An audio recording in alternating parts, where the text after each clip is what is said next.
जय श्री। आज हम लोग आप लोगों को बहुत अच्छा भक्ति सॉन्ग सुना रही हूँ और प्रिय भाई बहनों, आप हृदय से सुनने की कोशिश करो। क्यों रोया बुढ़ापे में,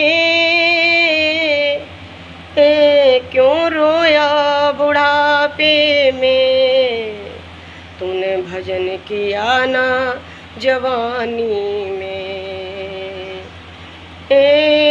तू रोया बुढ़ापे में, क्यों रोया बुढ़ापे में, तूने भजन किया ना जवानी में। माया में फंस कर रह गया, माया में फंस कर रह गया, माया में जीवन खो दिया, माया में जीवन खो दिया।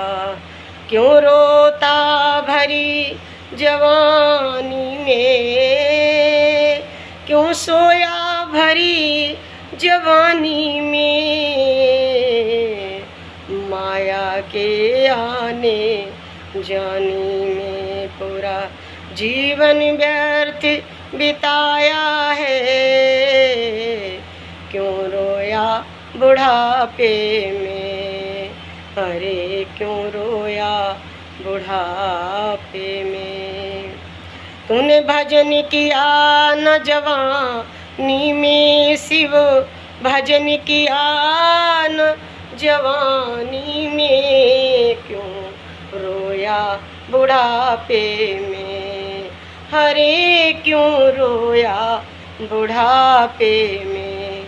देखो, तुमने सारी जवानी, बालावस्था और जवानी दोनों इस माया में खो दी। अब बुढ़ापा जब आया तो तुम्हारे शरीर ने तुमको घेर लिया। अब तुमसे भजन कैसे होगा? कब करोगे तुम ईश्वर का चिंतन? समय तो सारा तुम्हारा इधर से उधर निकल गया। इधर उधर की बातों में पढ़कर ये संसार समस्त माया है, उसको सत्य मान लेने से तुमने अपना जीवन व्यर्थ व्यतीत कर डाला। अब तुम्हें यहाँ बुढ़ापे में कौन समझाए, कौन सत्य का रास्ता दिखाए?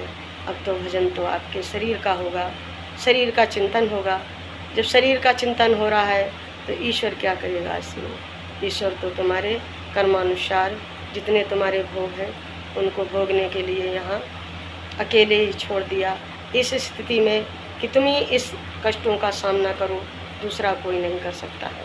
अगर तुमने हमारा भजन कर लिया होता तो आज हमें इतने लोग तुम्हारे पास खड़े कर देते सेवा के लिए कि शायद तुम ये कल्पना नहीं कर सकते थे कि ईश्वर की कृपा में और क्या क्या होता है। ईश्वर की कृपा उन्हीं लोगों को मिलती है जो भगवान शिव के शरणों में हर समय बैठे रहते हैं, हर समय चिंतन करते हैं और उनके सानिध्य में जाकर अपनी गलतियों की क्षमा मांगते हैं कि संसार में हम रह रहे हैं, किसी प्रकार से हमसे गलती तो नहीं हो रही।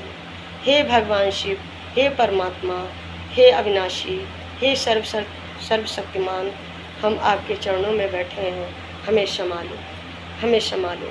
हम इस संसार में भटके नहीं, बस आपका ही चिंतन करें, आपका मनन करें, आपका हर समय विचारों में रहें, आपके ही हर वक्त गुणगान करें, सुबह और शाम आठों आम आपके हृदय में हर समय बैठे रहें और आपके शरण में जाकर के संसार को इस तरीके से देखें कि मेरे लिए आप सत्य हैं, ईश्वर मिथ्या। बस आज के विचार सत्य हम यहीं पे आपको अवगत कराते हैं। अगर आपको हमारे सब विचार अच्छे लगे हों तो लाइक करो, सब्सक्राइब करो, कमेंट करो, ज़्यादा से ज़्यादा लोगों में शेयर करो।